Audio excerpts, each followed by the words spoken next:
Gather around your speakers, hoop heads. It's NBA story time. Jamel Johnson here to spin you tales of NBA shenanigans you didn't know you needed to know. Like that time when a little startup league tried anything to be relevant. Or when Ricky Davis earned himself a dumb nickname. I also love you, Ricky Davis. Catch a new tale on NBA Storytime every week, then listen to the postgame where I break it down with comedians, ballers, and what have you. Find NBA Storytime on Apple Podcasts, Spotify, or wherever you get your podcasts.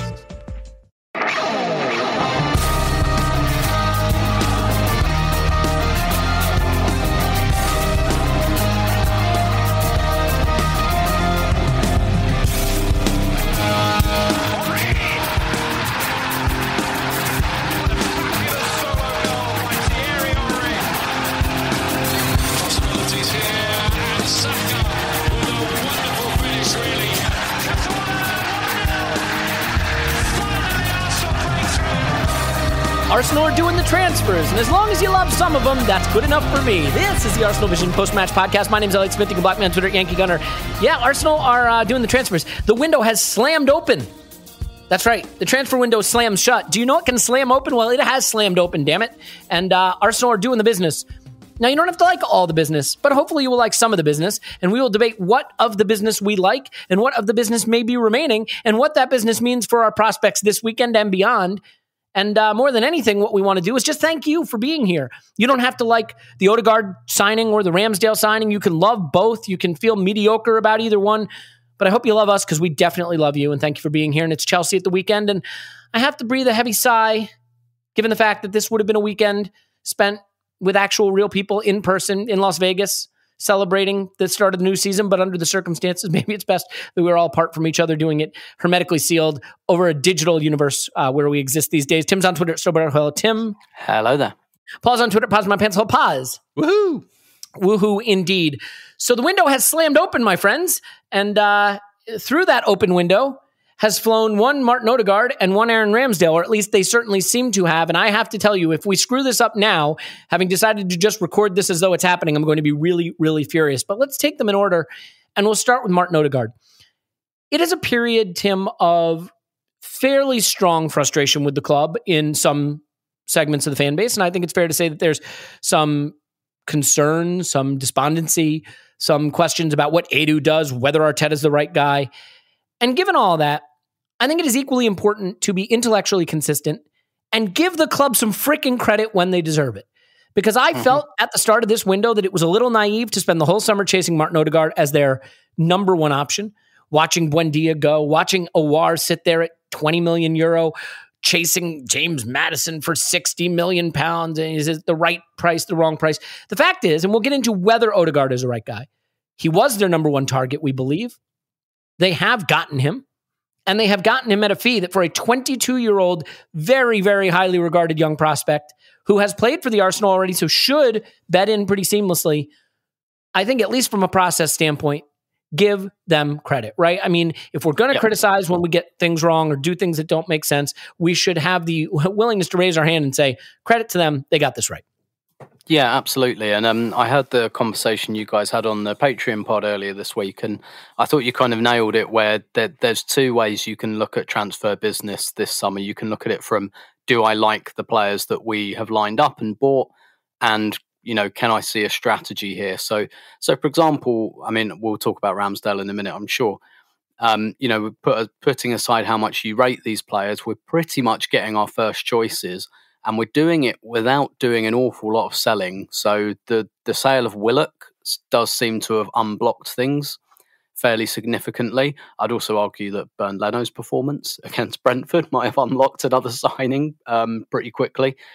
But definitely, from a strategy standpoint, Arsenal are pretty much nailing their first choices and spending quite a lot of money in the process. So I guess you have to give credit to Edu there. Right? Because he's the guy we blame when we don't get who we want or we don't get out the door who we want. And so what this does, I think, is it gives Arteta no hiding place. He's been backed heavily. These are his guys, the guys that he really wanted. And the thing I'm quite interested in, I was looking at the Manchester United squad and I was looking at how Manchester United have kind of just improved incrementally over the last 2 years or so. Like us, they've made a lot of bad transfers, a lot of bad contracts, bad choices. But slowly under Solskjaer, what they're doing is they're just upgrading their first 11, and they keep taking those points where they look weak. And you look at them and you go, oh, but they haven't got a partner for Harry Maguire. Tick, Rafael Varane. And then you kind of look at them up front and you go, yeah, maybe they miss a centre forward. Tick, Cavani. And then last season you look at them and go, yeah, they're good on the left, not so good on the right. Tick, Sancho. And just with every weakness, they're just slowly bringing the quality of that first 11 up. And now you look at Manchester United and really you just go, okay, they could probably do with an upgrade in defensive midfield. But that's really the only position. Like, I just looked at their team the other day, or their squad, and I thought, oh, that's actually the only position where I think they're really weak. I swear the last time I looked at them, I thought they looked weak in several places. And so what Arsenal are doing here, we've got a couple of squad signings done early. But, this for me is going to be Ødegaard, Ben White, definitely for the starting 11. Ramsdale for the starting 11 is just a case of how quickly that happens. I think that might happen quite quickly, to be honest. So I think in terms of, strategy wise, like Arteta's given them a list and Arsenal are pretty much hitting it. But obviously I think really the focus for the last kind of week and a half of the window, 2 weeks, is going to be getting guys out now. Yeah. But yeah, I completely agree. Strategy standpoint, you can't really knock them from that perspective. Yeah, I think I tend to put transfers into 2 categories, right? Do I like the process? And then do I like the talent identification? The latter, I can disagree with the club, but who the hell am I?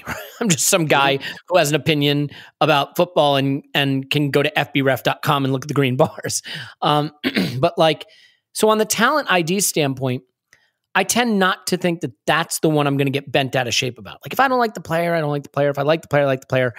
The process standpoint's where I get mad, right? Mm-hmm. Should you be buying Willian and putting him on a big wage at that age in that situation? Should you be re-signing Aubameyang? Should you be signing a Cedric? Those were process concerns in my view. I look at giving Shaq an extension as largely that too. Like, for me, that would have been an area where moving on now makes sense. But setting that aside, whether you rate Ramsdale or Ødegaard or Ben White or Lukaku, that would be a hell of a signing.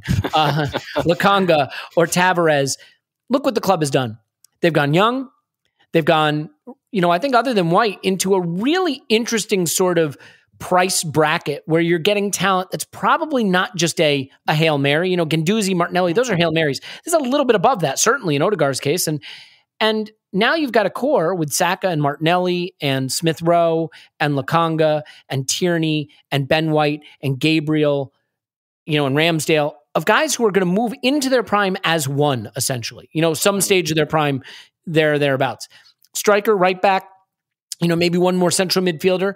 Yep, those areas still need to be addressed, but I think it's important to point out, if you thought this rebuild was going to happen in one window, you were setting yourself up for huge disappointment. It was too much to do in one window. And I think what we've done deserves credit. Now, whether you rate the players we've chosen, whether we got the talent ID right, that remains to be seen and will only be known over time. But Paul, let's get to that side of it. And it's Martin Ødegaard, and he's a guy who was, the new Messi at 16 years old. We are getting, I view this sort of like any of those really hugely hyped players who maybe went a little bit post-hype, but still can be very good. And as a result, you're getting them at a little bit of a discount. I think it says something in terms of Madrid's fear of getting burned on this, that they required us to give them a right of first refusal to buy him back if we sell him in the future. They don't want to look back on this and see this as a huge mistake that they made. So I like the player. I think there is an open debate about whether he really makes us better or not. A lot of people would say, well, he was in our first 11 last season. Other people would say, yeah, and during that period, we were roughly the 3rd or 4th best team in the league. Where do you stand on the extent to which Ødegaard is both the right player and moves the needle in terms of where we need to get to next? Well, our biggest problem is in the attacking third, and our related problem to that is once we get the ball into the attacking third, be it through Kieran Tierney or any other method, getting it to an actual striker in the box. And Ødegaard, I think, is the answer to that problem.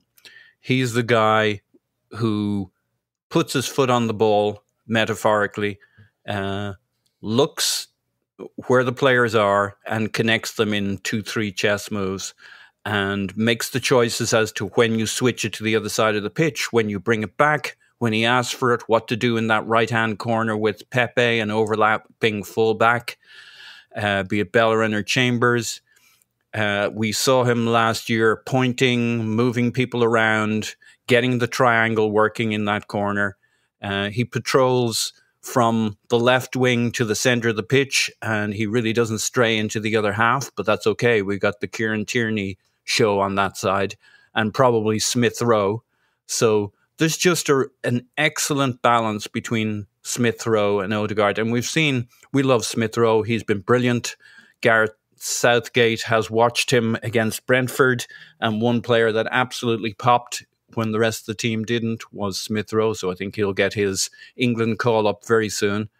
And we'll have potentially a very functioning left-hand side with, I hope, a Tierney-Smith Rowe combo over there. Wherever Smith Rowe starts from, be it left wing or kind of more of an attacking 8 kind of thing, if we can absorb that in our formation. And on the right, Odegaard pulls the strings, and in a sense pulls the strings for the left-hand side too, because he'll send it that way when it's time. And when a team's in a deep block, he's going to be the guy who picks that pass. He's a really good dribbler, but his dribbles are always to beat one man, because that man was between him and the pass he wanted to make to the player he wanted to get to just ahead of him. He's visionary. He's always scanning. He's going to... We saw that clip and that photo of Xhaka not making the pass to Martinelli that was shared on Twitter, which, as I argued, was a little harsh on Xhaka, but still valid. That is the kind of pass that only certain players will make in the final third. And Smith Rowe is great, makes lots of clever passes, but he's not quite the head up, foot on the ball. My pretentious term of the week, la pausa, the slowing it down till you see the option, or jiggling the defense a little bit with a move to one side or the other till the passing lane, the option, till the player makes the move. That's Odegaard, and we don't have that. We don't have the chill, the foot on the ball, the guy who pulls the strings, and we're not connecting to our very expensive centre forwards. And we have 2 of them, and they're talented, and they look crap at the moment because the ball doesn't get to them. Well, you and I rewatched this game yesterday, this Brentford game with Clive. By the way, if you want Clive's views on the Odegaard signing, we did a rewatch for patrons, Paul, Clive, and I, and it's video and there's an audio version. And the first 25 minutes or so is a reaction to the Odegaard news. So you can check that out if you want to. Clive, due to some technical difficulties and hardware that needs to be corrected and wouldn't be available for today, can't join us today, but he will in obviously his microphone. He's not like a cyber bot or something. No, he is actually the chip in his brain that prevents him from going like full Elliot and just melting down about things broke, and so now all he's doing is just screaming into the void. So we're getting that corrected so that he can be back to his nice, usual calm and rational self. I think what we should do though, let's finish up the Odegaard conversation, because as we're recording this, some news is breaking about the team that we're going to want to discuss. So we'll introduce that in a moment, and then we'll get to Ramsdale. But Tim, just really quickly, for the Odegaard thing, for me, I think he's a very, very talented young player. I think people forget how much players can improve from 22 years old if they have the technical level, and I don't think there's any doubt that he has the technical level. Maybe put on a little bit of muscle, right? Add some strength. He has all the technical qualities necessary. Maybe learn his positioning a little bit better so he doesn't always get drawn to the ball or always just occupy that same half space. But I think he's a really dangerous player. There are people that sort of, I think, take the attitude about a transfer that if big club X no longer wants the player, or big club Y didn't come in for the player, then the player's not good. And I just think we have way too many examples of that not being the case. So many of them, and especially at a young age. And there's lots of players that have come to Arsenal who no other big club wanted, who went on to be legends for the club. So I don't find that compelling. You can certainly speak to that if you want, but I think the thing that I'm more concerned about is, having rewatched the Brentford game, Tim, Emil Smith Rowe is just continuing to look like a revelation for me. And even though that game wasn't great, everything great about it was mostly him. I love the way he's playing that position, and I am curious about how Odegaard's reintroduction will influence that, because what we saw last season is it meant that Smith Rowe plays out on the left a bit, drifting centrally, but left. It also means one less spot for picking from, Pepe, Martinelli, Saka. And I think we believe that Saka is probably first in the heart of Mikel Arteta. So what's your feeling about Odegaard rejoining in terms of sort of not necessarily taking a position away from Smith Rowe, but adjusting what Smith Rowe has been doing quite effectively, and then the knock-on effect for those other players I mentioned? I think it makes perfect sense. I really like the kind of the three of Saka, Odegaard, and Smith Rowe. I think that's a really nice balance, particularly behind Aubameyang. And look, it is impossible for me to imagine Arsenal having a good season with Aubameyang having a season like he had last year. We're talking about elite talent, right? That's an elite talent we've got in the bank. We know it's an elite talent. And one of the best ways we can try and get up the league and up the table is by unlocking it. And I think having those three, and look, they're not going to play all 38 games, obviously, but I think having those three behind him potentially really unlocks that. I really like Smith Rowe, wide left. I mean, like you say, he comes in field really and plays as a dual 10. I do think every team needs two players like that. I think it's very, very rare that a good team just has a number 10 who does everything creatively. Like, I don't think that works. Even in like the Fabregas days, that didn't happen. He had Hleb, he had Rosicky, players like that. Ditto Invincibles, Bergkamp, Henry, Pires. Like, you need more than one. And I really like that kind of balance of Smith Rowe and Odegaard. I think it creates a really nice symmetry as well, because it kind of puts Smith Rowe over on the left, but, drifting around as a bit of a left 10, and Odegaard goes over to the right as a bit of a right 10. I think that gives Arsenal a little bit better symmetry, because we all saw what happened against Brentford. It was parody. It was all we had was the left-hand side. And Smith Rowe played in that game and he played well, but he's only one player. And look, you saw how much better Arsenal looked when Saka came on as well. I wouldn't call Saka a creator as such, but he has a form of creativity in the way that he carries the ball and helps us to get it to the edge of the area. Just think Odegaard's a slightly different type. As Paul said, he's more of your kind of more, I guess, traditional 10. But I really like the signing for a lot of soft factor reasons as well. So I like the player. I think there's elite potential there. I really do. I think he was really good. But I think there's room for more and for him to push those kind of end product numbers up as well. And the reason I like the soft factor side of it, like you say, he's 22. He hasn't quite caught fire in the way that people thought when he was 16. He's been good. He's had a couple of good loan spells. But the thing is, he spent 6 months at Arsenal and he wanted to come back. And I think it's a really good sign when a player wants to join you, isn't just joining you because they're like, oh God, I've just got to get out of where I am. Like, he could have gone to another club. There would have been interest. He wanted to come back to Arsenal. I think it's interesting to him. Like, he agreed his personal terms in about 5 minutes, right? Yeah, exactly. Like, he wants this move, I think. I think, just as a sidebar, one of the interesting things about this summer, that there have been no like bidding wars over any player, like even the big transfers that have happened. Like, no one else was in for Lukaku. No one else came in for Joe Willock.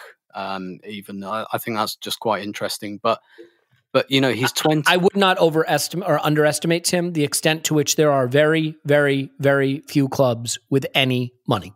Well, no, that's obviously it. But Odegaard, he's 22. He's had quite a nomadic existence at Real Madrid. He wasn't really trusted there. He's had a couple of good loan spells. This really looks to me like he's thinking, right, I'm 22 now. My career, it hasn't quite drifted, but I know I'm a good player and I want to show it. And he's gone somewhere where he can be an important player. He's signed a 5-year contract, so that's showing some faith in this, quote unquote project. And I've just got a really good feeling that he's going to think, right, these are like my kind of early prime years coming up, and I'm not fucking about anymore. The gloves are off. I've told Madrid to fuck off. I'm not interested in this. Oh, well, if you impress us, like, I just want to go somewhere and be a good player. And I really think that there's, there is a little bit maybe of a leap of faith on Arsenal's side to realise some of that potential. But I think the ingredients are there for it. I really do. So, Paul, as a last thought here, Do you worry at all? I mean, look, every time I say the word worry, someone taps the Whiskers mug. I get it. But like, there is a hell of a cluster of talented young players vying for sort of similar zones of the pitch, if not exact positions. Odegaard makes us better. He makes us deeper at those positions and creates more competition that inevitably is going to mean a season full of people going, why isn't the player I like starting? And by the way, that is the voice I will use when I say that throughout the season. So can you explain to me which of the players I like won't be starting and why? Well, I'm with Tim on who the ideal 4 is. I think I said that the last time we talked on it. Smith Rowe, Odegaard at the 10, Smith Rowe on the left, Aubameyang or Lacazette, and on the right, Saka, obviously. And we need a bit of rotation. We need people who come on after 60, 70 minutes, as somebody said, probably Tim. This could be a great season for Martinelli coming off the bench for 30 minutes and running at tired legs. And it creates the opportunity for competition too, not just to play well, but for end product, because the guys who are going to stay on the pitch are the guys who get goals and assists, because we can't faff around. So there's competition for how you fit into the team, and then there's going to be the competition to actually get that stupid ball in the back of the net. And we're front loaded on the front of the pitch, and yeah, that's a problem. We've got too many good players, which is great, but we're trying to get into Europe, and next year that's a problem that gets solved real quick if we get into Europa or inshallah the top 4. So it's a self-solving problem if we go in the right direction, and if we don't go in the right direction, we got other problems anyway. The one thing I wanted to add to the conversation, I don't want to get into the big conversation on, well, Real Madrid let him go, so what does that mean? I did see a tweet, something about the Odegaard camp think he's actually a much more of a Barcelona player than a Madrid player. I think they probably want to address the kind of, did he not make it here kind of thing. And that makes a lot of sense to me. I mean, he doesn't really look like any of the midfielders you think of at Real Madrid. He doesn't quite have that mobility, that athleticism, that play anywhere on the pitch. You know where this guy plays. He's a version of a 10, and he wants to be in that pocket that a really good 4-2-3-1 kind of team like a Barcelona of old would have played. And, would he have nailed down a place at Barcelona? Not many would, but I think he was always going to be challenged at Real Madrid. I like him. I think Tim's right on all the soft factors. Real Madrid don't pay their side players nearly as good, especially a guy who's been on loan. So the other thing on the squad building and the process, everybody we brought in, you could see that they come in on a very reasonable wage structure. So we've, within the space of a few windows and a couple of seasons, we're going to have a lineup that looks nothing like it did 2 years ago, and a wage structure that we have optionality. We may be able to move players on in the future, God forbid. And while they're here, we have the chance to have a sensible wage structure, because everything's changing in football, and we've gone to younger players who've come in who will look at our leaner times wage structure and say, that's still very attractive. I mean, I think Odegaard, we paid his loan wages last January, and it was something like reported as 38k per week.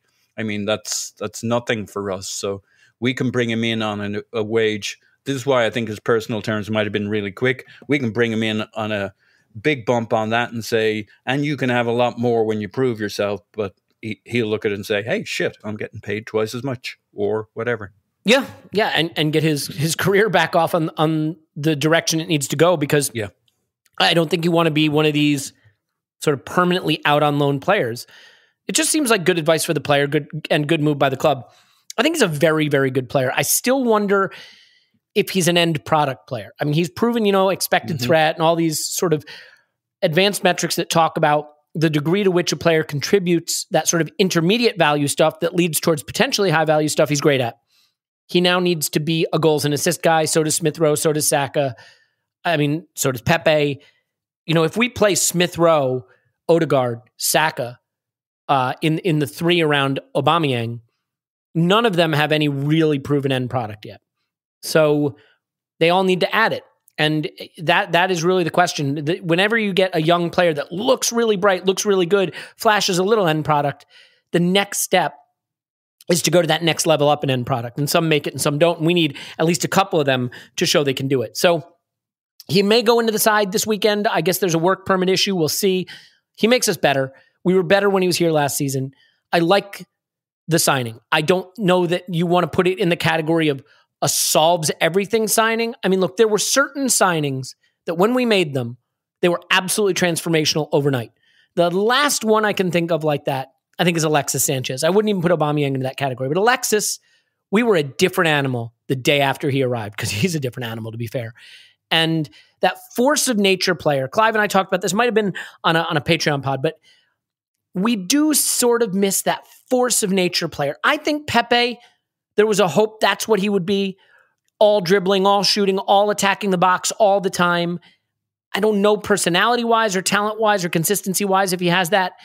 Martinelli maybe develops into that. He's not that yet. We certainly saw he doesn't have the personality to do that. Against Brentford, very, very passive, very peripheral. I like Odegaard, technical, clean, nice player.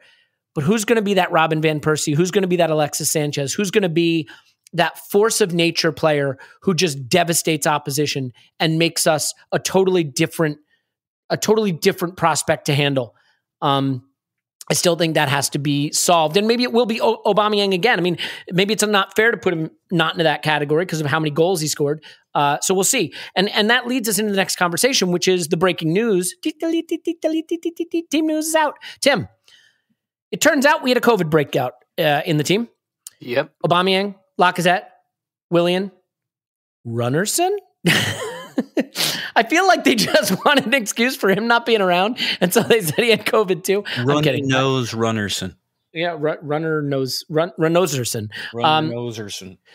Look, there's some, and I want to be clear about saying, last season I made what is probably a pretty poor miscalculation, saying I didn't believe the news of Aubameyang having the flu. It just didn't seem to add up. Now, I mean, he had malaria. It's not the flu, but the point is he was sick. This time around, it seemed pretty clear to me. We're in a global pandemic. Players are mixing with each other now. The bubbles are gone. There's going to be COVID. There just is. And this seemed like COVID, and it was COVID.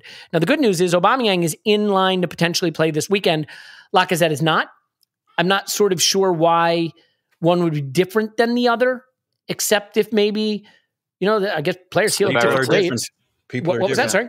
Severity. They've said in the press release that Aubameyang's basically, he's tested negative. He's kind of feeling fine, whereas Lacazette's still recovering, I said. There you go. Well, so often the answer is as straightforward as simply reading through the press release that came out while we were recording this podcast.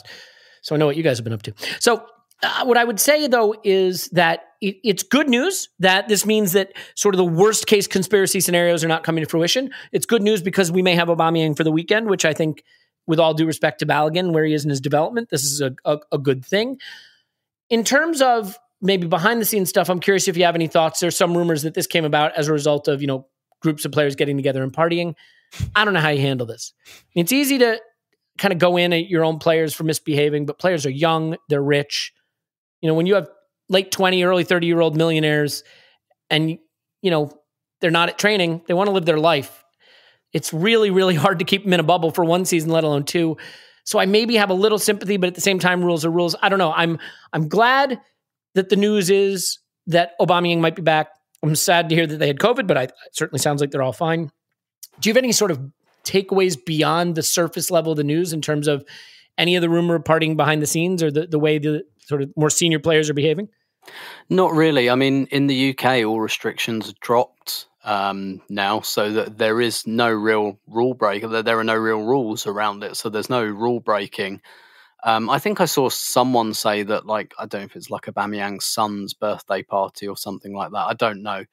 I'd be surprised if Runnerson, Willian, Aubameyang, and Lacazette were all great mates, but I don't really know.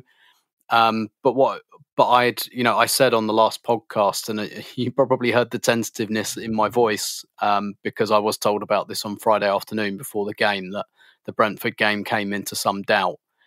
because of this. So I don't think I'd have believed any conspiracy theories around it anyway, because that just seems to happen every time someone gets injured now, particularly when you're still in the transfer window. Someone gets injured and everyone goes, oh, they're leaving. Especially if it's a player that some people would like to wish away, you know what I mean? Yeah, exactly. So, I mean, no, not really. I mean, this is the thing, like all restrictions are dropped. So there's a spike in cases at the moment. That's literally the way it works. And, you know, people aren't in bubbles anymore, generally speaking, and people are kind of out there and living their lives. And therefore, you know, more people are going to get it. Like the kind of sad truth about this virus is everyone is going to get it at some stage. It's not going away. So yeah, it's I don't really have any kind of opinion on any like, you know, about their social activities that might have led them to get this. And like, honestly, like lots more like most players are going to be out for at least a game or two this season because they have COVID. That's just the nature of it. And clubs are going to have to be, just like workplaces are going to have to be, ultra cautious about this. You know, if you work in an office, you will be told, if you've got the sniffles, we don't care if it's COVID or not, don't come in, stay away. That's just going to be the way of the world while this kind of transitions from pandemic to endemic. So I definitely would have loved this, wouldn't he? Yes, boss, I think I got the sniffles. Yeah, stay away. So I definitely no value judgments. I just think it's one of those things that's going to happen plenty more. Yeah. So then, I mean, I agree. I fully agree. I think we're in a pandemic. We're in the second stage of it now, where people are mixing and life is sort of returning back to normal. Whatever your take on whether that's how it should be going or not going, Timmy said it best. It's gone from pandemic to endemic. It's here to stay. And it's just going to be a part of life. And, you know, out for 2 weeks with a positive COVID test is going to be the new 14 days with a hamstring twinge, you know, or 21 days. So I think we're just going to learn to live with that. The problem is this hamstring twinge can get other people to have their hamstring twinge, if you follow what I'm saying. Yeah. And where it becomes a problem is what happens when it's 8 players, when it's 10 players in a team. Mm-hmm. The Brentford preparations were obviously massively disrupted by this. Now, we're lucky that we have dead weight like Runnerson and Willian, where it doesn't affect us when they're out. But that could have been 4 really important players. As it is, it was 2. Maybe that's why we have them, a cordon of herd immunity with Runnerson and Willian. Human shields. They're human shields. What's the opposite of a cordon sanitaire? Cordon unsanitary. I'm going to go in for 500. So Paul, the good news though is that Oba may be back, and I don't know how fit he will be. I mean, I don't think he was sick, so I assume he could still be doing sort of like light running and personal training or whatnot. I don't know what the protocol would be there. I got to believe they're going to get him in the team if they can. So just in terms of now with this news coming out, what would you expect as a team for Sunday? And do you think Aubameyang will be in it? Yeah. I mean, our choices are I think he's got to go in ahead of Balogun. There's no ifs, ands, and buts. I guess we could play a false 9-y kind of thing with Smith Rowe or something. Give that another go. Find somebody else to sit in that spot on the basis that we might not get a lot of shots. I mean, I think it'd have to be Pepe, right? It can't be Balogun again, so maybe Pepe. Yeah, maybe. I mean, I don't know. I think it's going to be Aubameyang is the safest bet, and after, you know, the number 2 option of that is I mean, at least Balogun's an actual centre forward doing centre forwardy things. I'd still think that's probably the sequence of, and then number 3 is another giving it a go. When we played Chelsea last time, I think we had a back 3 and they kept us deep and we stayed deep. So like guessing what our lineup is going to be this weekend, I have no clue. But I think the safest bet is yes, we're going to play with Aubameyang.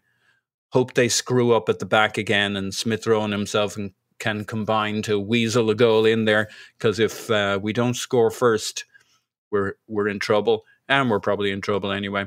So, but hopefully the energy of the crowd and all that kind of stuff, the Brentford effect kicks in and we have the energy to see this through. But it's going to be a tough game. I mean, Chelsea aren't less good than the last time we saw them. They might even be a little bit gooder. And with the Lukaku option, whether he starts or comes in a little later on, they'll have the verticals that they maybe didn't have before if they have a lot of possession and a lot of corners. Not that that's all of his game by any means, but we're going to have a very challenging time. And I guess I'm offering Sunday up to God as a sacrifice, kind of religious sacrifice to strengthen the kind of our virgins delivered to the gods to deliver us a better season from there on in. I think it could be brutal watching.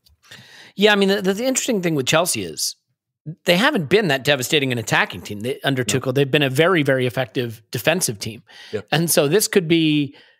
I mean, not the best watch for the neutral. If your take after Brentford was that was fecking brilliant, this could be not fecking brilliant. And just for context, I was just talking about football back, about the bittersweet, like I was bruised by that. And yet I saw a few players who stood up and made my heart swell, and Smith Rowe and Lokonga and Tierney and Saka when he came back. I had this kick in the gut from the Brentford result, but my senses were just like pumping from a fucking football game going through my ears, where the crowd gave it everything. And I hope we see that at the Emirates. That was the fucking brilliant part of the game. Yeah, not the outcome. That's for sure. Fair enough. Well, you know what is fantastic is being able to watch all the games you love. And that's right. The summer of soccer continues on Paramount Plus. Stream over 2,000 soccer matches a year from around the world. That's all the heart-pounding drama from CBS Sports, including, wait to hear about these, UEFA Champions League, Europa League, Italy's Serie A, Argentina's Primera División, the Brasileiro, right, Tim? NWSL, the Asian Football Confederation, and the CONCACAF qualifiers, featuring the stars from the U.S. and Mexican's men's national teams. Plus, much more. It's the best of the beautiful game with all the beautiful names like Messi, Mbappe, Ronaldo, Rapinoe, and it says here, Pulisic. I apologize. Be part of the excitement as champions are crowned and history is made. And eventually for Arsenal as well. We'll get back there. The world's game lives here on Paramount Plus. Visit ParamountPlus.com to start your free trial and stream every match live. Tim, speaking of someone who is alive, Aaron Ramsdale is alive. Yes. And so are the rumors of him joining. That's a segue. This is a tough one. I think the Aaron Ramsdale transfer, when it first broke as news, everyone had sort of the same vomit emoji reaction. And over time, I think what has happened is that some people have sort of dug their heels in and continue to vomit emoji. And some people have, done, I think, the exact opposite, which really talked themselves into it. And then I find myself sort of in the middle of that spectrum, which is the ultimate price we seem to settle on seems not quite so terrible for a young English keeper who is pretty highly regarded, despite, some obvious goals conceded issues and relegation issues, some of which is his fault and some not. I am of the opinion that we need a goalkeeper. And if this is the guy they really believe solves the problem, a guy of his age who's English and homegrown, a big fee had been paid for him to go to Sheffield. It wasn't going to be cheap to get him. Sheffield United, I should say, so I don't upset people. I can get maybe not all the way to liking this, but I can get pretty close to justifying it. I definitely am no longer in the vomit emoji range. I think in a moment I'll explain to you where my concerns lie, but on the range of our initial reaction being revulsion to, now just embracing it with open arms, where are you on that spectrum? Yeah, sure. So first things first, I should say it's Brasileirão. One more time? Brasileirão. Brasileirão. You know what's funny? That ad copy comes with pronunciation keys, and that's not what the pronunciation key says. Portuguese is a very nasally language, so it's a Brasileirão. Well, I'm going to write a strongly worded email. Okay, go for it. Yeah, sure. So with Ramsdale, I've probably moved somewhere into the middle here as well, because at first I was kind of like, really? I didn't, but then I thought about it because my initial honest reaction was, really? Okay, I'm not sure he's that good, but I haven't seen that much of him, or at least I haven't really concentrated that much when he's been playing. And then, you see the reaction online is, what? This guy's rubbish.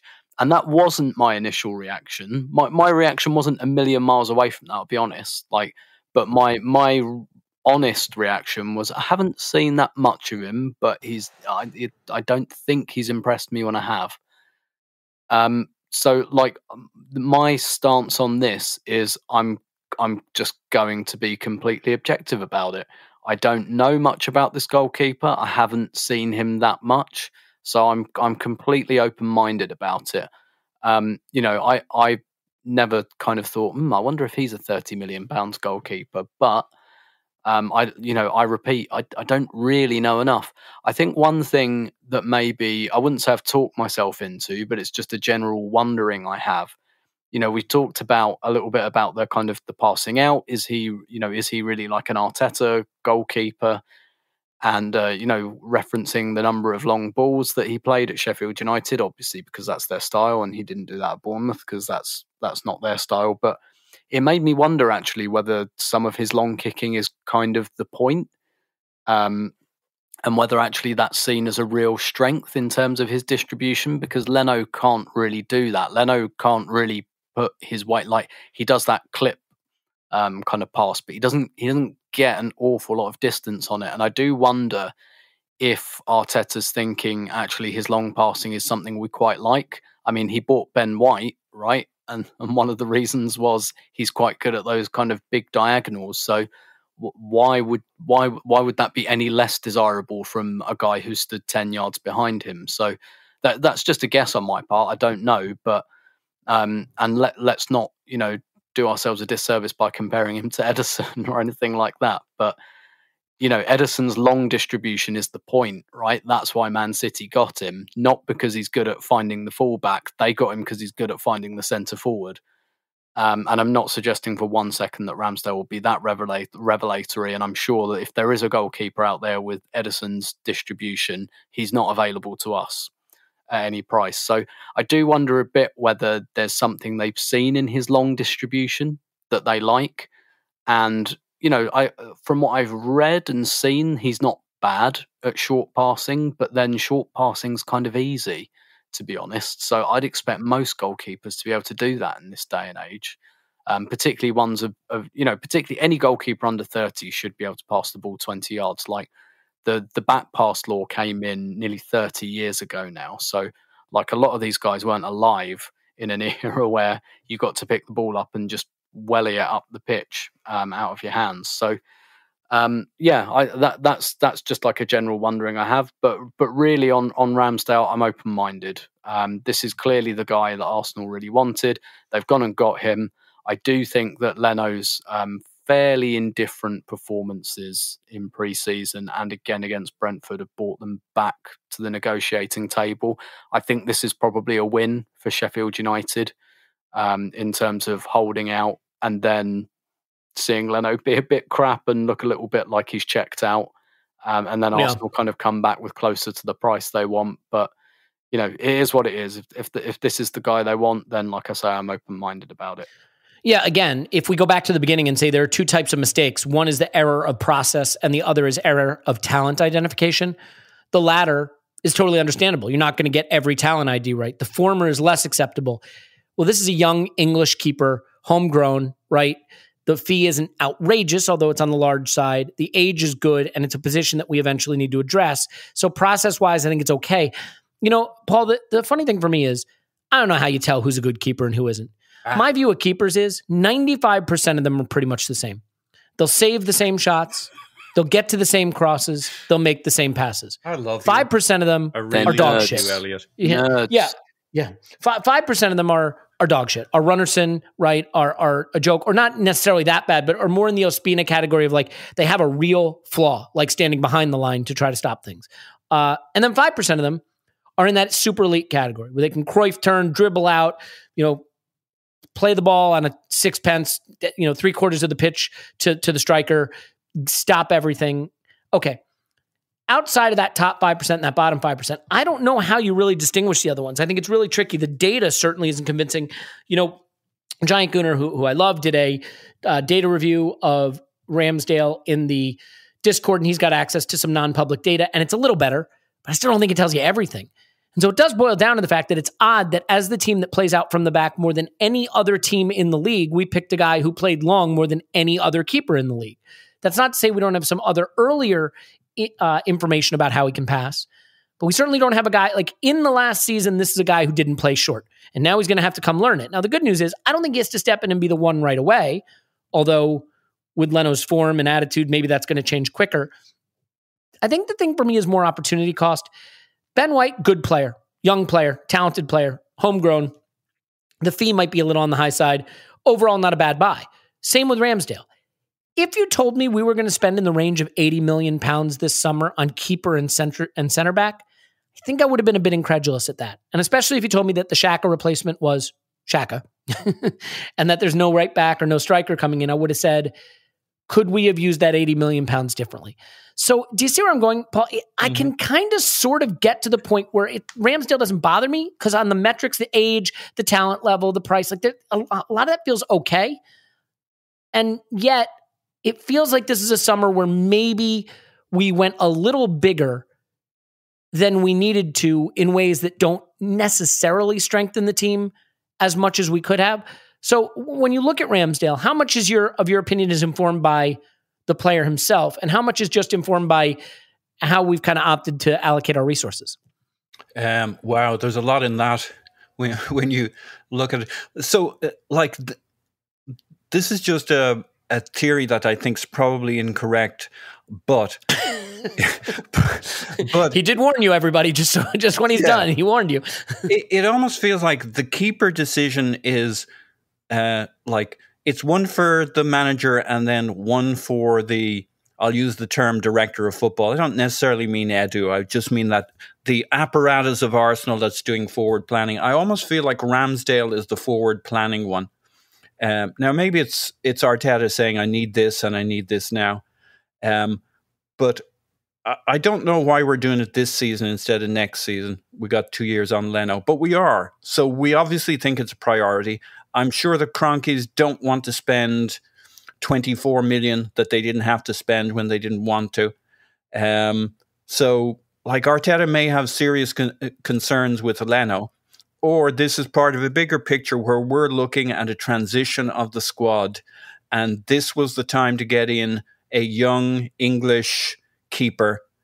I know we're concerned about the price of this goalkeeper and stuff, but every player we buy is 20-something million. I mean, Lokonga, we get really worked up about 24 million for a goalkeeper, right? Lokonga was 17 million. He's 21, and almost nobody'd ever heard of him. I think we get worked up about the 24 million for a keeper, and I think that's the wrong part of the problem to worry about. I was actually shitting myself after Brentford that both Odegaard and Ramsdale were going to shoot up 10, 15 million in the negotiating process. And I'm amazed that the numbers coming back are actually fairly reasonable. It's almost like we won Brentford and Real Madrid and Sheffield United came scurrying back to us and said, actually, we'll give you a really good deal on both those guys. We feel bad for you. You need these players. Here, take them. This was not I thought it was going to get ugly. And in fact, it got quick. It got simple. They did the deals. They're at better fees than were being rumored by a long way. And I think they're, in both cases, at pretty reasonable fees. I'm with you both on, it's really hard to assess keepers. I'm probably our one expert on this. I actually went and watched 3 games of Aaron Ramsdale. And I can tell you, if there's something more boring than watching centre backs playing games, it's goalkeepers. Not much happened. He looked to be quite good. I think the major feature that we assess goalkeepers on is, do they scare us? Like Adrian Clark in The Breakdown. Sometimes he has that his hair is a little tousled and he has that slightly crazy look about him. Have you noticed that? Nope, not at all. Always looks like a very sane and composed man to me. Generally is, but he's got a little bit of the crazy about him. And then you look at somebody like an Almunia, who always looks like he's reasonably close to crazy. And it's that anxiety it creates in fans and maybe even in the back line and in the players themselves. And the one concern I have with Ramsdale is not that there's something dodgy about him. He just has a slight look of the slightly crazy around the eyes of him. The kind of the vibe is a slight lack of chill. He's very quick. Paul, the quote I heard from a Sheffield United fan is, he has an unfortunate relationship with calamity. Yeah, but I don't know that actually, like, I think that's the reaction fans have to certain keepers who make them feel uneasy as opposed to the reality of it.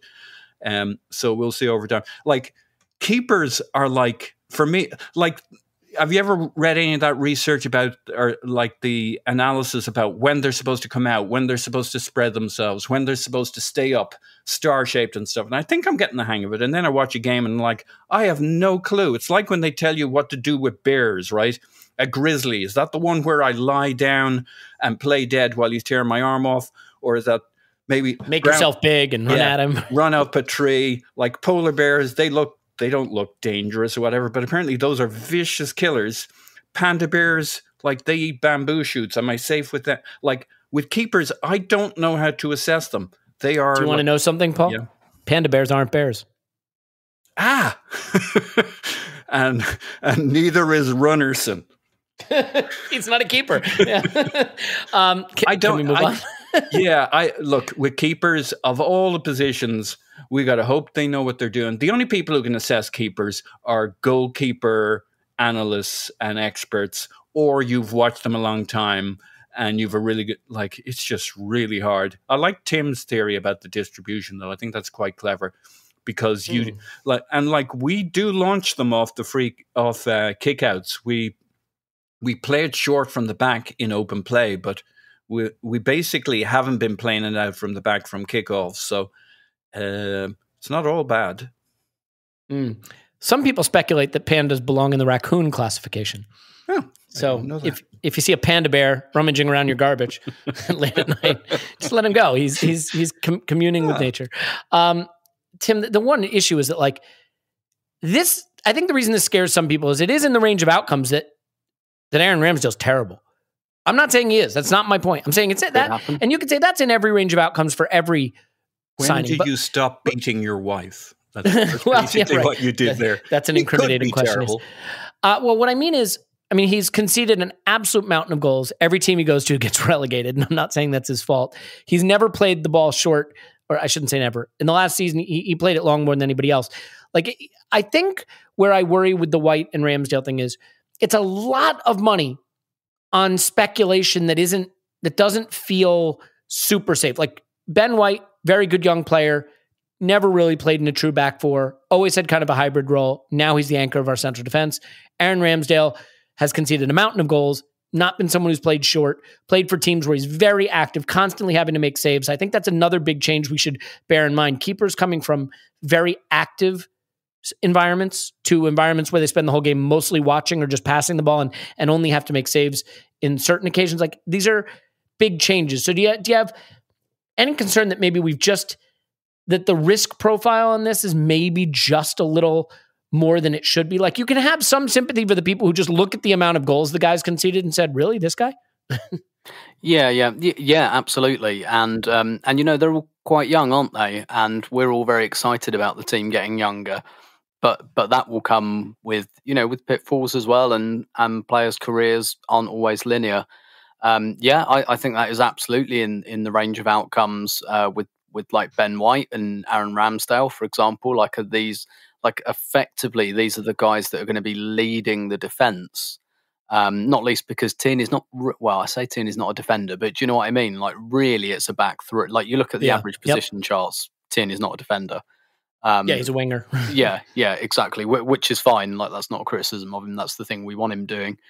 And that's why, like, the right back signing, when it happens, I suspect that won't be this window, will be very, very important. But you kind of look at White, Gabriel, Chambers, Ramsdale, like, that's a defence that doesn't say to me, like, that they're like, at least with David Luiz. We know that David Luiz has his moments, but there's a big player in there who's played big games and who can lead a defence. He can slip on a banana skin as well, but you know he can lead a defence. And so some of these players have got to step up. And it's similar. I think Ødegaard's a far less risky signing, because if Ødegaard doesn't show us any more than he showed us in the loan spell, I think he still improves us. But it would be kind of disappointing if he didn't end up progressing or getting better, as it would with any 22-year-old player. You bake in improvement, right? Like with Saka's brilliant already, but the excitement about a player like that is, Jesus, how good is he going to be in 2 to 3 years? Like if Saka never gets above this level, for example, that would seem underwhelming. So that there is absolutely that risk, and the part of it, I think, is the position we're in as well. We've kind of got to gamble on potential, really, and I realise as well that when you've just made a load of mistakes with a load of older guys, the temptation is to go completely in the other direction. And don't get me wrong, this is a better direction, but we probably shouldn't entirely discount,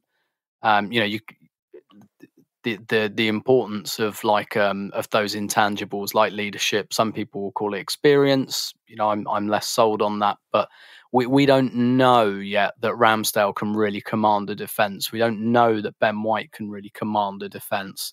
Like we're taking a bet that they're going to be able to.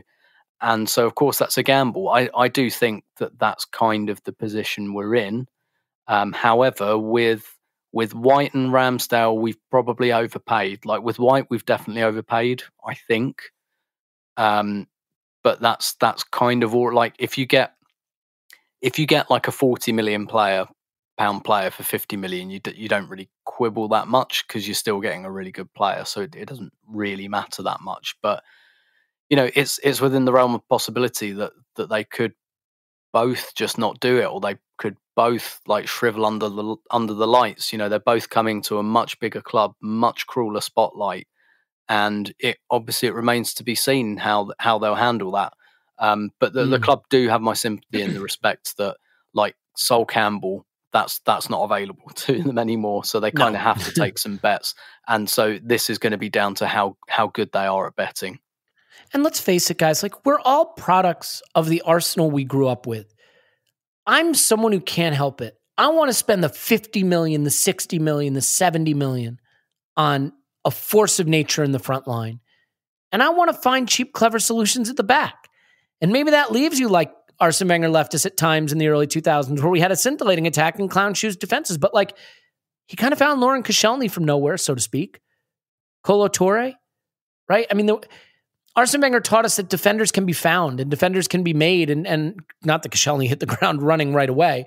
Per Mertesacker wasn't extravagantly expensive. He came to us in the trolley dash, right? It wasn't exactly the plan from the start. An Arsenal fan and I think a good servant. The Koscielny-Per Mertesacker partnership was a good one for many years.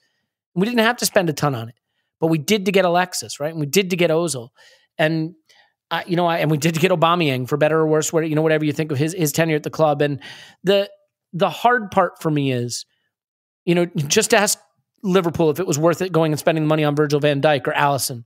Ask City if it was worth it spending the money on Diaz and Ederson. Do I think White and Ramsdale are in that class? I sure hope so. They may be. They may not be.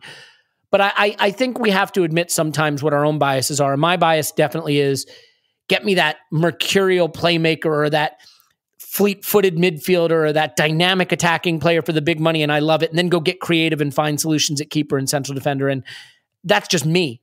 I can't ask the club to build around what I like to watch, but that's certainly going to inform how I react to it. So now we have to hope these guys are good, because it may be the case that keeper is more pressing than we had thought, unfortunately.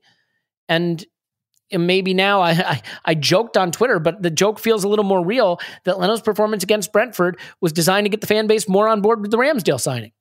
And for me, it certainly has, because I now see that as more of a priority than maybe I did a week ago. I think that relationship is trending in the wrong direction. So we have to hope for the best, because these things are happening. I want to finish with two last things. One, whether there's more business to be done this window, and two, just a quick look ahead to Chelsea. But before I do that, I think if we can admit that we're biased about certain things, I think we can admit a lot of things. And one of the things we can admit is that you can do a better job shaving your privates. Like, let's just admit it. Have a look down there for a second. Men, women, whatever you are, have a look. Come on. Is that how you want it to look? Oof. I have problems that can't be solved with a shaver, but that's another issue. Look, the fact is the Manscaped stuff is how you get it done.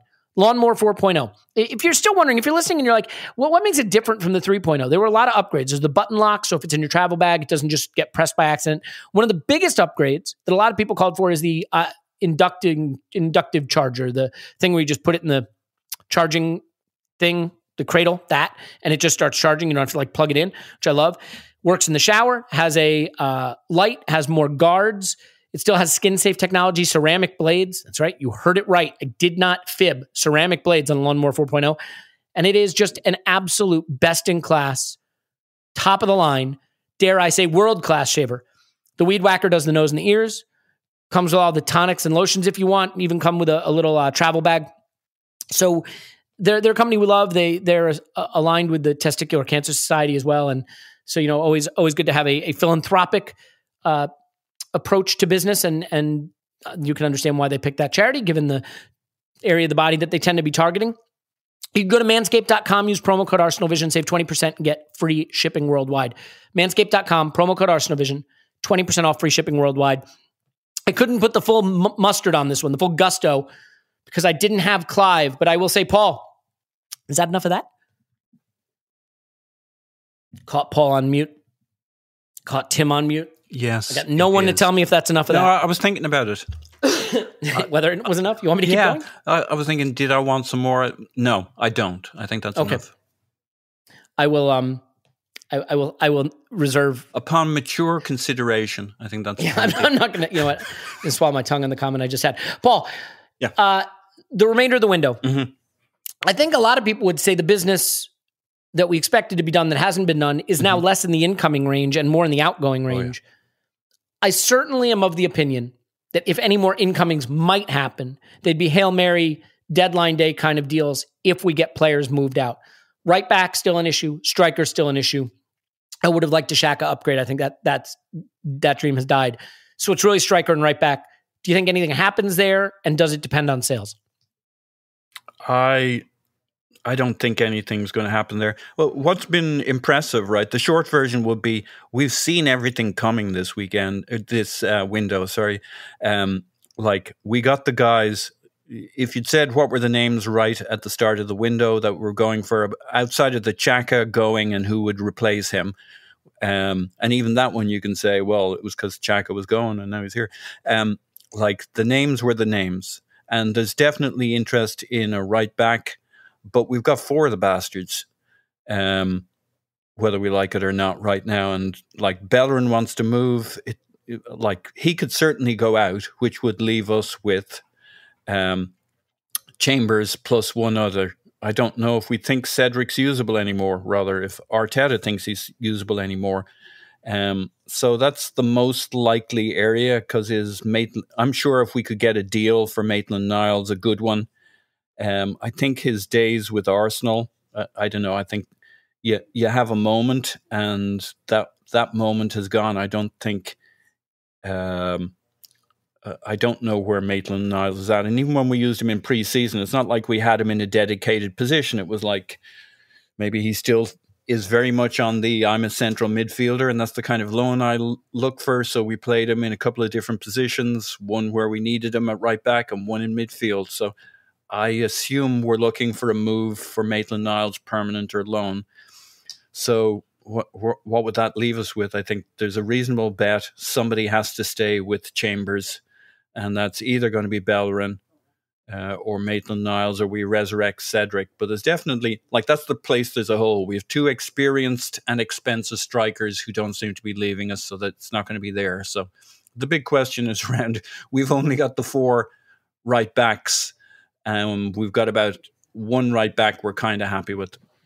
If we put them all on each other's shoulders or tied them all together, I mean, do you think that fixes it? I don't know if we could get that past the referee, but that could be the solution, right? Yeah. What was that movie where they sewed the people end to end? What was the name of that one? The Human Centipede? Yeah, Human Centipede, something like that. I don't know if that's legal now. In BoJack Horseman, which is a great show, there's the One of the characters is dating a guy who's clearly just two kids in an overcoat, like standing on each other's shoulders. It's really brilliant. Tim, have you seen that? No, I haven't. You should watch Human BoJack Centipede, though. Oh, well, of the two that you could have seen, I feel that you may have picked the wrong one. Tim, do you agree with Paul's assessment of the remainder of our window, our situation? Yeah, absolutely. I don't expect any more incomings, actually, because I think this really will be, wallet shut until players go out. And I don't really see players going out until deadline day. And I think that's where most of the focus will be. I think most of the noises are, right back, striker would be nice, but we have to clear some things first. And I think that just leaves you kind of too much to do, because then you're in the kind of land of going to right backs and going to their clubs and saying, okay, we agree all this, but on the proviso that we get rid of all the, it just seems like quite a lot to do. Like, if we got one of those done, I think that would be amazing, to be honest. And I think Arsenal would deserve a lot of credit for that.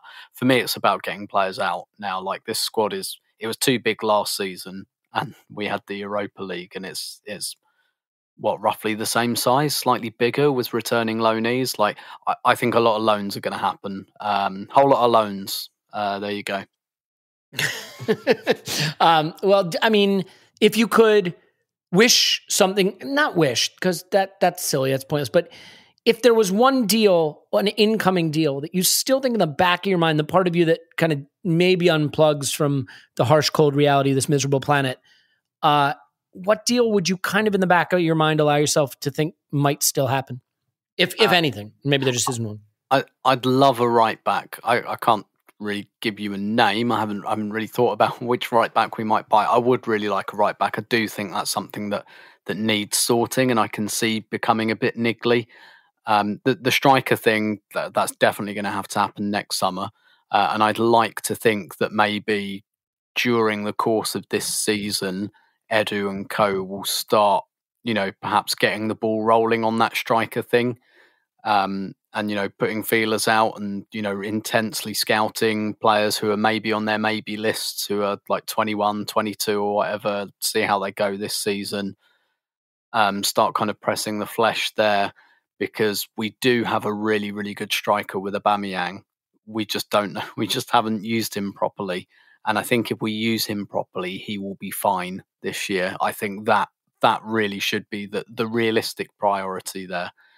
But I'd love a right back, because I just don't I think Chambers is fine there, but I don't think we have. And I think Bellerin has kind of checked out as well, which I completely understand. And I don't think what Arteta needs in a right back really suits him. So I think that is a position that really, really needs sorting. I just can't see it though, because I just can't see us getting rid of who we need to get rid of. It's such a shame, I guess, that Maitland-Niles doesn't want to play there, because I really think that he's probably the one best suited. But there you go. It's just so funny how your thought process in the summer can erode in the space of 90 minutes, because I spent the whole summer being like, I've never seen Chambers as an Arsenal quality right back, but maybe I need to just, update my priors and see that he can do it. And no, now I'm right back to thinking I don't think he can do it. I really don't. And we rewatched the first half of the Brentford game, and I do see him as a problem. It doesn't mean he can't have a good game, but I don't think he's good enough. And the irony is, I think a lot of people right now, if you made them rank the four right backs, might have Maitland-Niles and Cedric as 1-2 in some order, with Bellerin and Chambers as 3-4. I think Arteta's got that order maybe in the complete reverse, which doesn't mean he's wrong, but just kind of shows you that the situation there is a problem. If Bellerin were to move and Maitland-Niles were to move, Cedric ain't going anywhere. Chambers has been here 7 years. He's still here. I don't see how we could cut that group down enough where they could sanction bringing in another one, although I agree it is a major area of concern. And I think having someone exceptional on the right, seeing what having someone exceptional on the left does, would really help transform an attack that needs it. So let's finish with a look ahead to the weekend. And since I've given Paul a whack at this already, I'll start with you, Tim, and Paul will continue to discuss it with you as well. Mm-hmm. Tim, the lineup for this weekend, I mean, if Aubameyang starts, I think that's a boon. He's got to figure out if he wants to go with the same right back. He's got to figure out if he can trust Pablo Mari after a pretty dicey opening night with Romelu Lukaku probably playing some role in this game, and certainly players like Werner, who we saw in preseason Tracking those runs was a huge problem. We played these guys just a couple of weeks ago when the long ball absolutely ripped us apart. So there's a lot of change that has to happen from that preseason game. And I realize it's just preseason, and from what happened against Brentford. How do you think Arteta might attempt to correct some of those issues? Yeah, I think Aubameyang will definitely start up front. And it sounds like Ødegaard won't be available pending a visa. So I'm not sure I see the team changing too much other than that. I think, as ever, it's the front three positions really where there's always the most kind of room for rotation, just because of the number of options we've got. Like, I don't see like the centre backs really changing with Gabriel still injured. Definitely don't see the central midfield pairing change, and neither do I think they should. You know, if you put Aubameyang in for Balogun, Smith Rowe will play number 10 if Ødegaard's not there. So really it becomes about the kind of, I guess, the exterior of the attack. I do think that Pepe will start again, and it would just be really interesting to see. And I think Saka will start on the left, and I do like. As much as I like the idea of Smith Rowe on the left, I do like the idea of Saka on the left as well, just because it's one of those. I have like probably a naively simplistic view of attack sometimes, where, you know, I liked Alexis up front because like Alexis good at goals put near goal, and it's kind of the same. Future coach Tim speaking. Yeah, yeah, exactly. Alexis takes shots put near goal. See, we don't need Clive on the podcast. We got Tim. But also the other thing, my other kind of quite simple view is putting your good players close together. And Saka and Tierney are two of our best, and they're two of the ones that play all the time. So I do actually like the idea of Saka on the left as well. And I think we saw that when he came on against Brentford, just his ability to kind of just do that like one touch, flick the ball around the corner, that kind of one-touch stuff that we were, you know, you just don't get off Martinelli. And Martinelli was playing more like a centre-forward, I think, on instruction anyway. So I think it will probably be, because effectively he's got two choices, right? He can put Saka, he could go Saka right, Pepe left. He could go Saka right, Martinelli left. Or he could go Pepe right, Saka left. I think he'll go Pepe right, Saka left. And I think that's really the only big choice he's got to make, unless Ramsdale is signed in time and he really thinks that Leno's not doing it and he wants to put Ramsdale in. I don't see that happening. I think Ramsdale will play West Brom in the Carabao Cup on Wednesday night. That seems like a much more natural debut for him, actually. So that's the big decision. Just overall on the game, for me, what our chances really rest on is more what Chelsea do up front. And as much as I really want Aubameyang available for us, I really hope Lukaku doesn't or can't start. But unfortunately, I think he might. And honestly, for me, the thought of Lukaku running in from the right on the ball, Werner running in from the left off the ball, like I think, honestly, I think Chelsea have nailed it in attack, and I think they're going to win the league, unfortunately. Oh, gosh. This pod was going so well until just then. Yeah, I mean, when I think about Drogba and Costa and now Lukaku, like, haven't we had enough of bullying Chelsea center forwards, embarrassing Arsenal central defenders? Like, I sure hope we don't see that. I think, Paul, that this is a game, as much as I am loath to admit it, that is more about keeping them out than us going for it. I was very harsh last season on this team when we played games like the second game against Liverpool, where we just really weren't part of the contest. I'd be okay if discretion is the better part of valor here. But in terms of the upfront side of things, one of the things I'm really curious to see is what happens with Pepe now. Saka's back in full training. Smith Rowe, if Ødegaard can play, maybe in line to move off to the left, although that may not happen quite this week. Nicola Pepe finished last season probably as our best player, in just purely in terms of form. He didn't have his best game against Brentford. I think he did okay in a game where no one in the front three really impressed, or front four, I guess Smith Rowe. I wonder if Arteta is going to have a short leash with Pepe as a player who he just hasn't seemed to totally warm to at times, or if he will have looked at last season and realized this is a player that is really important for what he wants to try to do. I mean, that's a position that I really have my eye on. Do you think Pepe's position continues to maybe be the vulnerable one in that front four? Yep. Yep. I think obviously the way to stay in is score goals. But if he's not scoring goals, look, it'll be a little different when Odegaard's around, because Odegaard will tell Pepe when to move, where to move.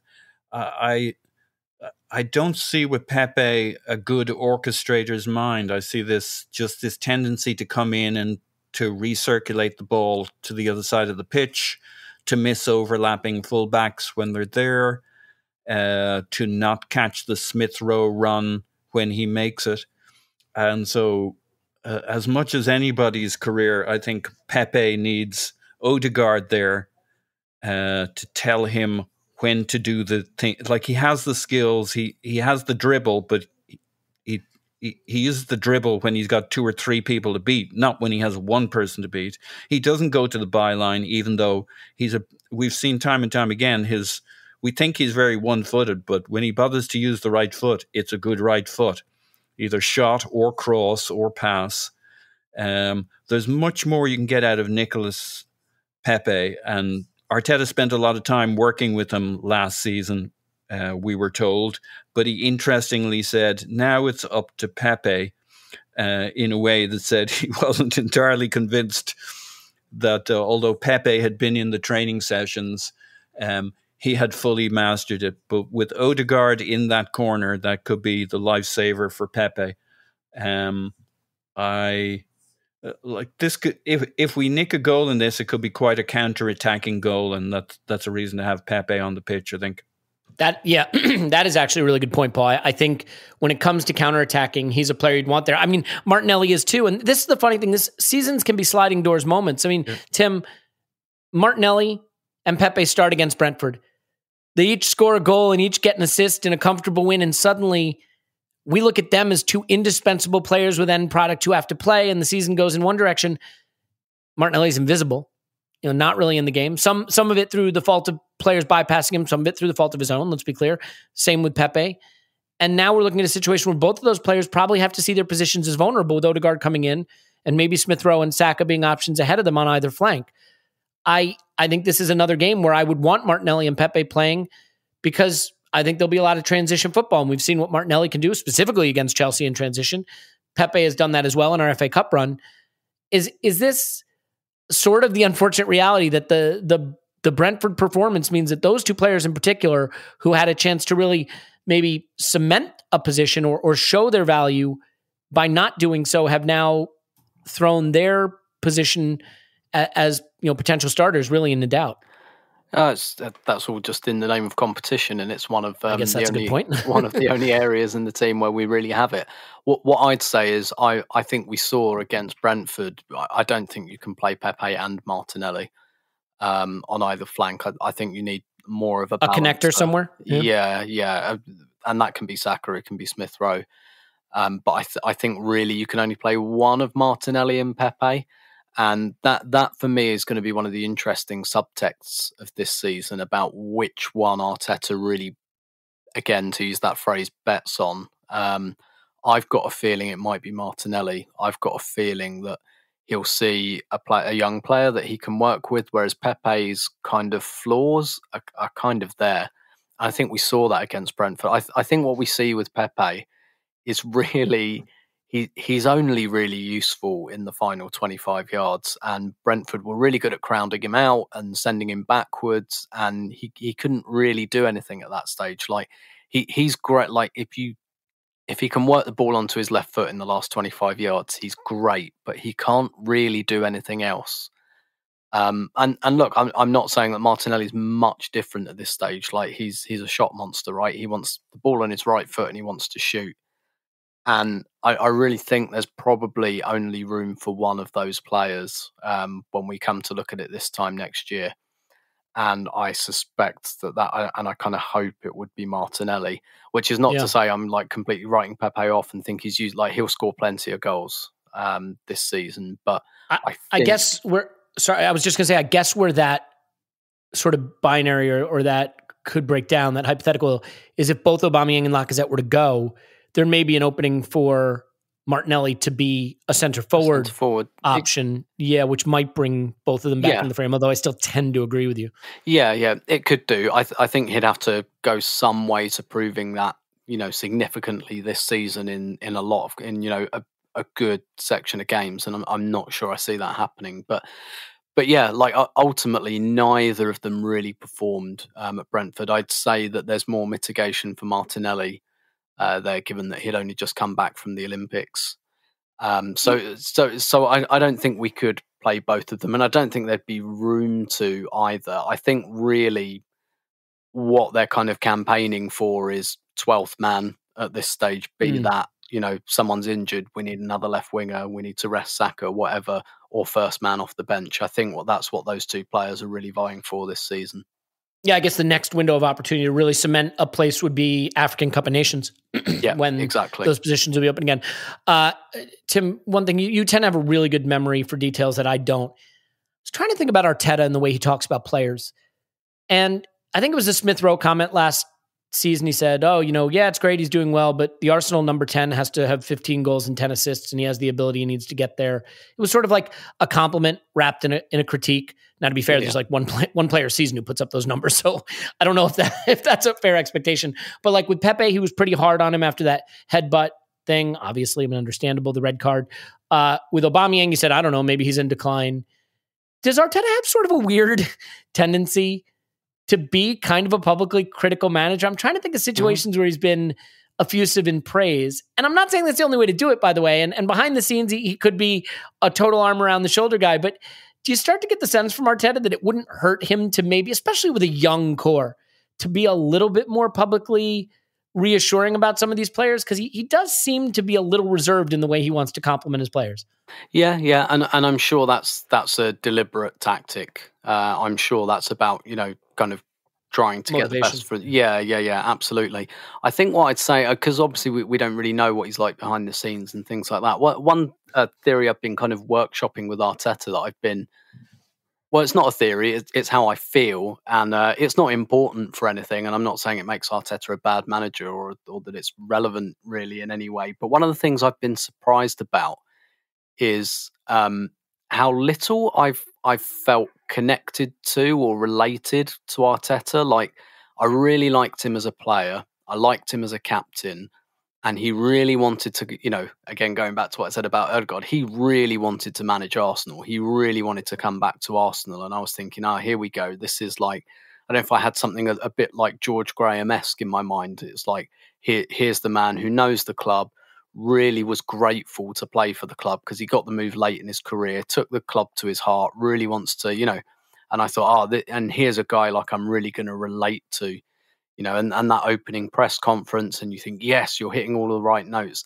And actually, I haven't on a personal level because he is quite, I don't want to use the phrase charmless because that sounds like really critical, but do you know what I mean? Like, I haven't really, just on a purely like personal, emotional level, I haven't related to him in the way that I thought that I was going to. And yeah, like he's very, very, very, very straight-faced, isn't he? Like in the way he deals with questions from the media and pretty much all of his public utterances, like he is absolutely rigidly poker-faced. Like he really, really is. Which again is not necessarily a criticism. It's that it's perfectly fine to be like that. But I guess I've been like slightly surprised by that, just overall. Yeah. Paul, I guess we can just finish with this. And that was just more, that is not a pointed comment, Tim. Like I wasn't trying to like lead you to, some kind of criticism of Arteta.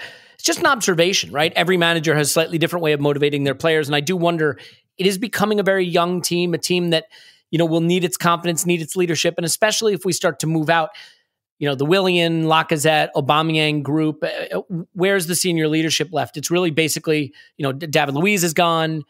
It's like Xhaka and Partey, and I don't know if Thomas Partey feels like it's his time to be a leader yet, in and out of the team, only been here sort of half a season.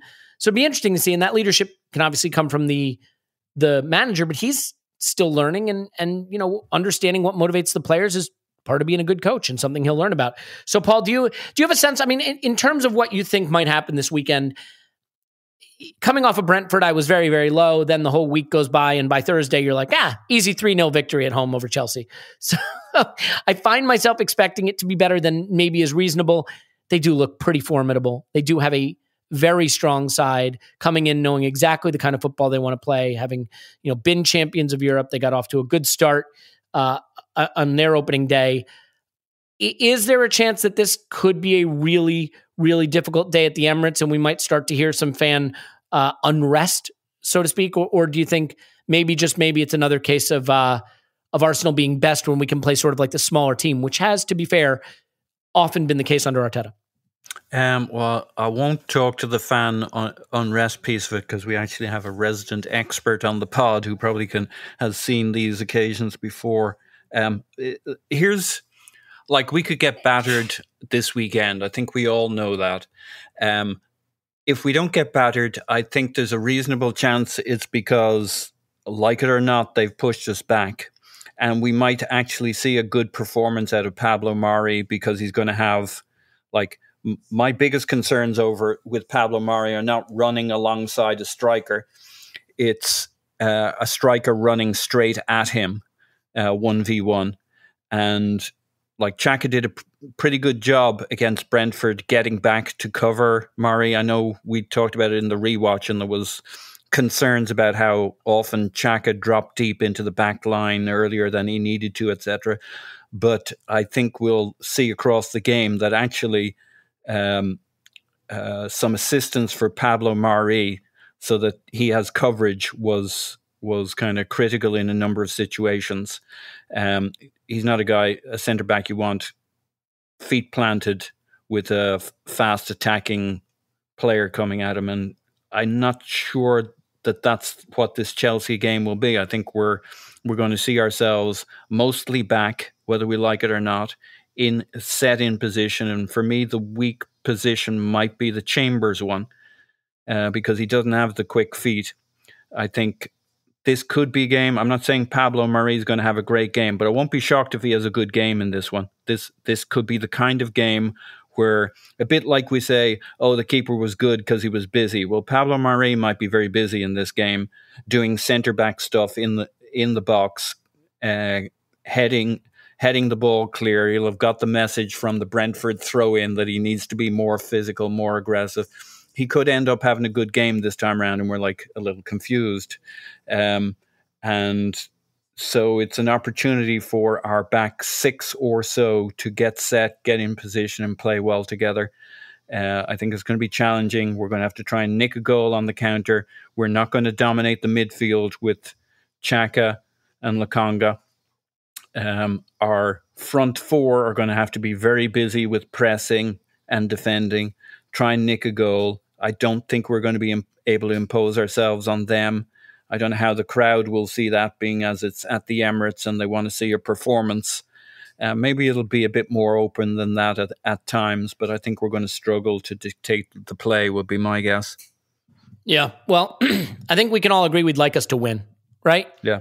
Yeah. Tim, yeah? Like us to win? Yeah, you could get me on board with that. All right.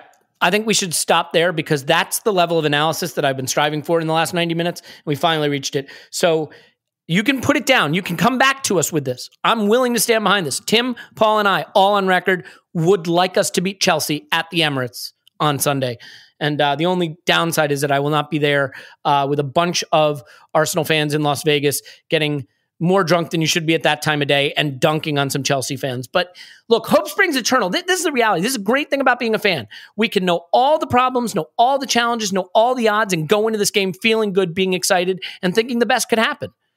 Now, Paul might argue that it's precisely that mentality that leads me to be as outraged as I usually am at full time, but I'm not changing it. Damn it. Paul's on Twitter. Paz, no, my pants. Thanks, Paz. Woohoo! And Tim's on Twitter. Just Roberto. Thanks, Tim. Brasileirão. Brasileirão. Sorry, Clarence. My name is Elliot Smith. You can block me on Twitter at Yankee Gunner. We love you. For goodness sake, Arsenal. Come on. We will talk to you after Arsenal 10, Chelsea 0.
Blue Wire provides a platform to tastemakers, journalists, and influencers who have their finger on the pulse of sports media and culture. Offering a range of high-quality voices and content, Blue Wire hosts and guests connect with underserved audiences by sharing their unique stories and experiences. Change the game while exploring over 160 plus sports and comedy pods at BlueWirePods.com.